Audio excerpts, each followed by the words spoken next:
જય હિન્દ વિદ્યાર્થી મિત્રો, નિરાંત એજ્યુકેશનમાં તમારું સ્વાગત છે. મિત્રો, ઘણા બધા વિદ્યાર્થીઓની કમેન્ટ હતી કે સાહેબ સવારે વહેલું ઉઠાતું નથી. જો સવારે વહેલા ઉઠી તો રનિંગ કરવા જવાતું નથી. રનિંગ કરવા જઈએ તો પગમાં દુખે છે, પેટની અંદર દુખાવો થાય છે, શ્વાસ ફૂલી જાય છે, રનિંગ થતી નથી, વજન વધી ગયું છે, આમ છે તેમ છે, આવા ઘણા બધા પ્રશ્નો સતાઈ રહે છે. તો આ દરેક પ્રશ્નોની આજે ચર્ચા કરીશું. શા માટે આવું થઈ રહ્યું છે, આનું સોલ્યુશન શું, એના વિશે આજે ચર્ચા કરવી છે. મિત્રો, મારે તમને આજે એક વાર્તા કહેવી છે. વાર્તા છે એક રિયલ સ્ટોરી બેઝ. વાત છે મિત્રો 1983ની. ઓસ્ટ્રેલિયાનું સિડની શહેર અને ત્યાં રોજાવા થઈ રહી છે વિશ્વની સૌથી લાંબી મેરેથોન. હા મિત્રો, લાંબી એટલે કોઈ 40, 50 કે 100 કિલોમીટરની વાત નથી. 875 કિલોમીટર લાંબી મેરેથોનની વાત થઈ રહી છે. જી હા મિત્રો, વિશ્વની સૌથી લાંબી મેરેથોન કે જે 875 કિલોમીટર લાંબી છે, જેનું અંતર જો આપણે માપવા જઈએ તો ગાંધીનગરથી લઈ દિલ્હી સુધી જઈએ એટલું લાંબા અંતરની મેરેથોન યોજાવા જઈ રહી છે. વિશ્વના દરેક ખૂણાના દેશોમાંથી અલગ અલગ દોડવીરો આની અંદર ભાગ લઈ રહ્યા છે. તમે આ દોડવીરોને જોવો તો મિત્રો 20, 25, 30 વર્ષની ઉંમરના નવજુવાન યુવાનો કે જેમનો તમામ ખર્ચ એડિડાસ, પુમા આવી મોટી મોટી શૂઝની કંપનીઓ ઉઠાઈ રહી છે. આમનો રહેવાનો, જમવાનો, એમની ટ્રેનિંગનો, એમના ટ્રેનર, એમના ઉપર ધ્યાન રાખવા વૈજ્ઞાનિકો, આ તમામ ખર્ચ એ મોટી મોટી કંપનીઓ ઉઠાઈ રહી છે. અને આવા મહાન રમતવીરો આ સ્પર્ધાની અંદર ભાગ લઈ રહે છે. મિત્રો, આખરે રમતનો જે દિવસે સ્પર્ધા હતી એ દિવસ આવી ગયો.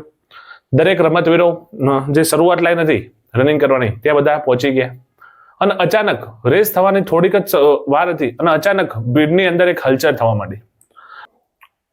બધાએ જોયું તો કોઈ વૃદ્ધ વ્યક્તિ આ રેસની જે શરૂઆત લાઈન હતી ત્યાં સ્ટાર્ટ લાઈન તરફ આગળ વધી રહી છે.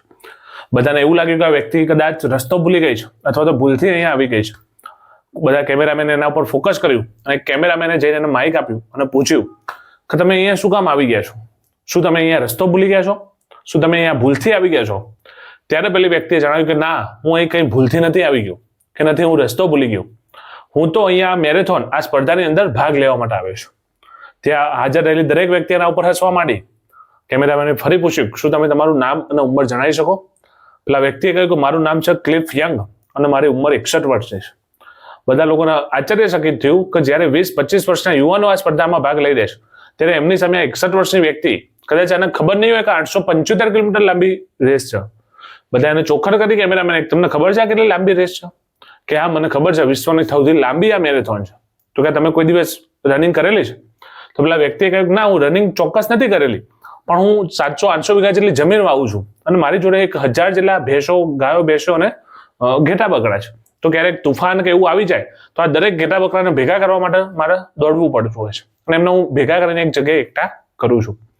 બધાને એવું લાગ્યું કદાચ આ વ્યક્તિને હજુ ખ્યાલ નથી, પણ વાંધો નહીં, એને ભાગ લેવો જ લેવા દો. 2-3 કલાકમાં આ વ્યક્તિ રેસની બહાર થઈ જશે. એને રેસની અંદર ભાગ લેવામાં આવ્યો. દરેક રમતવીરો સ્ટાર્ટિંગ લાઈન હતી ત્યાં ગોઠવાઈ ગયા. બંદૂકની ટ્રિગરની ગોળી વાગી. એકી સાથે તમામ રમતવીરો રેસની અંદર દોડ્યા. આ વૃદ્ધ વ્યક્તિ ક્લિફ યંગ પણ બધાની સાથે દોડવા લાગ્યો.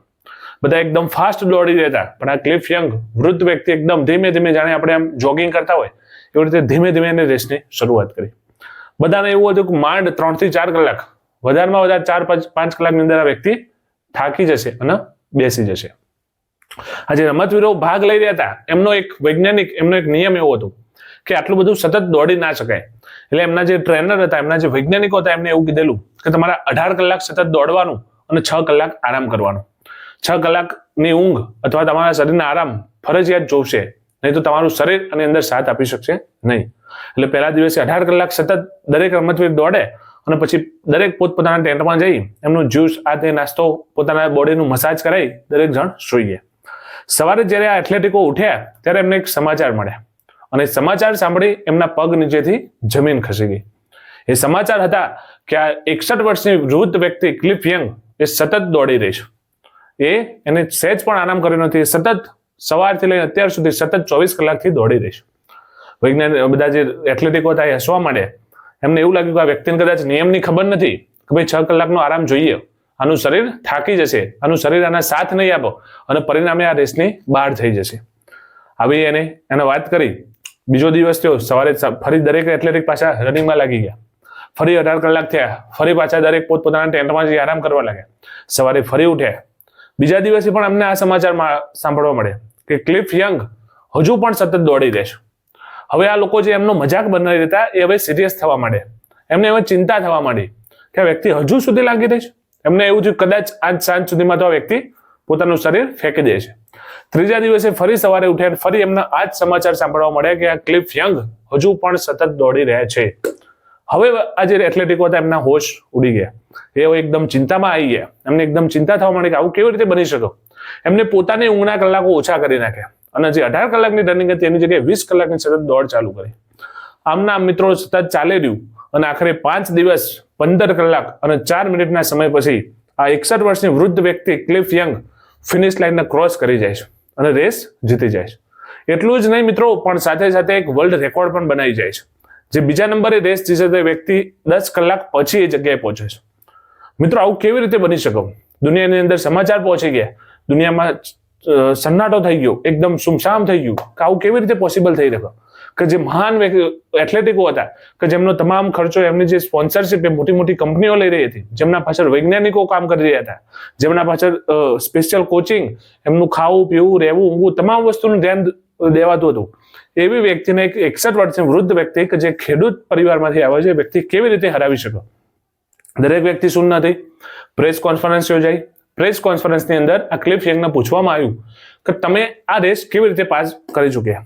એ પણ 1 પણ મિનિટનો આરામ કર્યા વગર, રસ્તામાં તમે એક મિનિટ પણ આરામ કર્યો નથી, સહેજ પણ ઊંઘ્યા નથી, તો તમે આ સતત આટલું દોડી અને આ 5 દિવસ દોડીના રેસ કેવી રીતે તમે જીતી શકે? ત્યારે ક્લિફ યંગે કીધું કે આરામ કેવું હોય? શું વચ્ચે આરામ પણ કરવાનો હતો? મને તો આવી વાતની કોઈ ખબર જ નથી. મને તો આવું કોઈ કહ્યું જ નથી કે ભાઈ વચ્ચે 6 કલાક આરામ કરવાનો છે. મને આવો કોઈ નિયમ જ નથી ખબર કે સતત દોડવાથી આપણું શરીર એની ક્ષમતાઓ ગુમાવી બેસે અને શરીર સાથ આપતું નથી. મને આવો કોઈ જ નિયમ ખબર નહોતી. મારું તો બસ એક જ લક્ષ્ય હતું કે 875 કિલોમીટર જે આપણી ફિનિશ લાઈન હતી એને ગમે તે કહીને ક્રોસ કરવી, અને હું એ જ મારા મનને નીચે કરીને એ જ દોડી રહ્યો હતો. મિત્રો આ વાર્તા ઉપરથી આપણને એ વસ્તુ શીખવાની છે. શું એ વ્યક્તિને ખબર હતી કે આવો કોઈ નિયમ છે? આપણા મગજની અંદર આપણા મગજનું જે સોફ્ટવેર છે એમાં આપણે એવા અમુક ડેટા નાખેલા છે જેના લીધે આપણે જ આપણી જાતની પાછા પડી છે. આપણને એવું કહેવામાં આવ્યું છે કે ભાઈ 90 કિલો વજન હોય, 100 કિલો વજન હોય તો તમે દોડી શકો નહીં. તમારા શરીરની અંદર વધારે વજન હોય, તમે જો પગમાં દુખાવો થાય તો તમારે ના દોડાય, આમ થાય તો ના દોડાય, પેટમાં દુખાય, આમ થાય, શ્વાસ ફૂલો. મિત્રો રનિંગ માટે કે બીજી કોઈ પણ કામ કરવા માટે કોઈ પણ એવો નિયમ નથી. આ નેગેટિવ વિચારો આપણે જ આપણા મનની અંદર નાખેલા છે. જી હા મિત્રો, આપણી આજુબાજુમાં રહેલી વ્યક્તિ કે આપણે જેવા લોકોના સર્કલમાં રહી રહ્યા છે એવા કોઈ વ્યક્તિએ જ આપણા મગજની અંદર વિચારો ઘુસાડી દીધા અને એ જ વિચારોના લીધે આપણે કશું કરી શકતા નથી. આપણે રનિંગ કરવા જઈએ તો આપણને એવું કહેવામાં આવશે કે ના દોડાય, એકી સાથે આમ ના દોડાય, તમારું શરીર આમ થઈ જશે, પગ ભાગી જાય, દુખાશે, આમ થશે. તમે જો વધારે વજન હોય તો કે વજન સાથે તો દોડી જ ના જવાય, પગ ભાગી જાય, પગ ઉપર વજન આવે. આ દરેક વિચારો, આ દરેક વસ્તુ આપણા મગજની અંદર એક સોફ્ટવેર ડેટાબેઝ તરીકે નાખવામાં આવેલી છે અને પરિણામે એના જ ડેટા ઉપર આપણે કશું કરી શકતા નથી. ક્લિફ યંગ શા માટે જીત્યા મિત્રો? કેમ કે એમને કોઈ પણ નિયમની ખબર નહોતી. એમને એવી કંઈ જ ખબર નથી. એમનું એક જ લક્ષ્ય હતું કે મારે કોઈ પણ હિસાબે રનિંગ પાસ કરવી. બસ એમ તમારું પણ એક જ લક્ષ્ય હોવું જોઈએ કે મારે કોઈ પણ હિસાબે આ રનિંગ પાસ કરવી.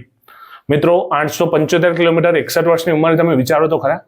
આપણે તો ફક્ત અને ફક્ત 5 કિલોમીટર દોડવાનું છે અને પણ 25 મિનિટની અંદર. મિત્રો આરામથી થઈ જાય. તમે નેગેટિવ વિચારો એકદમ છોડી દો. કોઈ શું કહે છે, આમ છે તેમ છે, કશું જ છોડી દો. તમારે કંઈક વસ્તુ કરવું છે, તમારા જીવનમાં કંઈક બનવું છે, તેની જવાબદારી તમારે લેવી પડશે અને તમારે એના મહેનત તો જોશે જ. હજુ તમારી જોડે ઘણો સમય છે મિત્રો. અત્યારથી જ મહેનતમાં લાગી જાઓ. હું એમ નથી કહેતો કાલ સવારે 5 કિલોમીટર દોડો, પણ કમસે કમ 1.5-2 કિલોમીટર તો પહેલા દિવસે શરૂઆત કરી શકાય ને. વધારે 15-20 દિવસની અંદર તમે 5 કિલોમીટર સુધી પહોંચી જવા જુઓ મિત્રો. વધારે કદાચ સમય લાગે તો 1 મહિનો, 1 મહિનાના ઉપર 15 દિવસ એમ કહીને 45 દિવસ લો. પણ આ કોઈ એટલું બધું હાર્ડ કામ નથી જેટલું તમે વિચારી ચૂક્યા છો. પણ તમારા મગજની અંદર એક એવો ડેટા નાખવામાં આવ્યો છે, એવા વિચારો નાખવામાં આવે છે અને એના લીધે આપણે અહીંયા કશું કરી શકતા નથી. બાકી વાસ્તવમાં કોઈ જ કામ અશક્ય નથી મિત્રો. આપણે 25 મિનિટની વિચારીએ, 16 મિનિટની અંદર પણ 17 મિનિટની અંદર પણ 5 કિલોમીટર પૂરું કરવા વાળી વ્યક્તિઓ પડેલી છે. તો આપણાથી કેમ ના થાય? બીજી વસ્તુ મિત્રો, આળસ તો તમારે છોડવી જ પડશે. જ્યાં સુધી તમારામાં આળસ હશે ત્યાં સુધી તમે જીવનનું કોઈ પણ કામ વ્યવસ્થિત કરી શકશો નહીં. હું અહીંયા પોલીસ ભરતીની વાત નથી કરતો. કદાચ આ ભરતી જતી રહેશે, તમે આમાં પાસ નહીં થાવ, પણ બીજી જગ્યાએ પણ તમને આ ગુણ તમને નડશે. જીવનમાં કોઈ પણ જગ્યાએ તમે સફળ થઈ ના આવો. એટલા માટે કહું છું, તમારે આળસને અત્યારે જ છોડી દો. કોઈ પણ કામ કરવું છે અત્યારથી શરૂઆત કરો. વાંચવા બેસવું છે અત્યારથી જ બેસો. કાલની વાત જ છોડો. જે પણ કરવું એ આજથી કરો.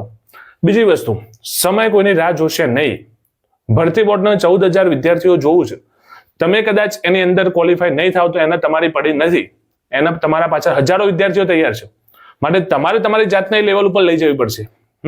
ભરતી બોર્ડ એનું લેવલ ડાઉન કરવાની નથી, પણ તમારે તમારું લેવલ શું કરવાનું છે? અપ કરવું પડશે. ભરતી બોર્ડના લેવલે તમારે તમારું લેવલ લઈ જવું પડશે અને એના માટે તનતોડ મહેનત જોશે. કોઈ પણ વિચારમાં પડ્યા વગર મિત્રો આજે જ 2 ટાઈમ રનિંગ શરૂ કરી દો. સવાર સાંજ કમ્પલસરી ગ્રાઉન્ડમાં જાઓ. બને એટલું શક્ય દોડો. કદાચ ખબર નથી પડતી તો કોઈનું ગાઈડન્સ લો. ગાઈડન્સ પણ 1-2 વ્યક્તિનું જ. ગામની અંદર 10 જણા હોય તો 10 જણાને પૂછવાની જરૂર નથી. આપણને જે રિધમથી ફાવો, રનિંગ માટે યોગ્ય રિધમ જોવો. બસ એ બધું જે બેલેન્સિંગ છે એ વસ્તુ થવી જોઈએ. તમારી બોડીનો જે શેપ હોય એ બધું યોગ્ય બેલેન્સિંગથી તમે રનિંગ કરશો તો આરામથી થઈ જશે. નેગેટિવ કંઈ પણ વિચારવાની જરૂર નથી. મહેનતથી બધું મેળવી શકાય. તમારે બાકી બસ મહેનત કરવાની છે. બાકી મહેનત હશે તો બધું જ મળશે. ક્લિફ યંગને યાદ કરવાનું મિત્રો, 61 વર્ષની ઉંમરે જો વ્યક્તિ 875 કિલોમીટર રનિંગ કરી શકતો હોય અને એ પણ દુનિયાના શ્રેષ્ઠ રમતવીરો એથ્લેટિકોને જો હરાવી શકતો હોય તો આપણે કેમ નહીં? માટે જો એ વ્યક્તિ કરી શકે તો તમે પણ કરી જ શકો છો મિત્રો. સવાલ શું છે? સવાલ દાનતનો છે, સવાલ મહેનતનો છે, સવાલ હાર્ડવર્કનો છે અને સવાલ તમારી જે આળસ એને છોડવાનો છે. તો આ બધું તો કરવું જ પડશે. બાકી જીવનમાં આ ફિલ્ડમાં નહીં પણ તમે કોઈ પણ ફિલ્ડમાં સક્સેસ થશો નહીં. માટે જો જીવનમાં સફળ થવું હોય, જીવનમાં કંઈક બનવું હોય, હું એમ નથી કહેતો કોન્સ્ટેબલ બનો, કંઈ પણ બનો, XYZ, તમારે કંઈક કરવું જ, મારે કોઈ જગ્યાએ પહોંચવું જ, તો મહેનત આજથી ચાલુ કરી દો. તમે કદાચ પોલીસ કોન્સ્ટેબલ નહીં બનો પણ બીજી જગ્યાએ પણ સક્સેસ જશો જો તમારામાં મહેનત કરવાની એક ટેવ કેળાયેલી છે. જો તમારાની અંદર કોઈ આળસ જેવું કોઈ લક્ષણ નહીં હોય તો, જો તમારામાં કોઈ પણ કામ અત્યારથી આજથી શરૂઆત કરવાની એક ટેવ હશે તો. એટલા માટે કહું છું મિત્રો, આ એક સારી ટેવ છે, એને ડેવલપ કરો. અત્યારે ભરતી ચાલી રહી છે. સૌથી વધુ વેકેન્સી કહી શકાય 2017માં જે ભરતી આવી હતી 17,000, એના પછીની સૌથી મોટી વેકેન્સી કહી શકાય એવી ભરતી આવી છે. તો આવો લાભ હાથમાંથી ના જવા દો. રનિંગ માટે મેદાનમાં ઉતરી પડો. 2 ટાઈમ સવાર સાંજ રનિંગ કરો. બાકીના સમય લેખિતની તૈયારી કરો અને તનતોડ મહેનત કરો. સફળતા મળશે જ. જય હિન્દ, જય ભારત.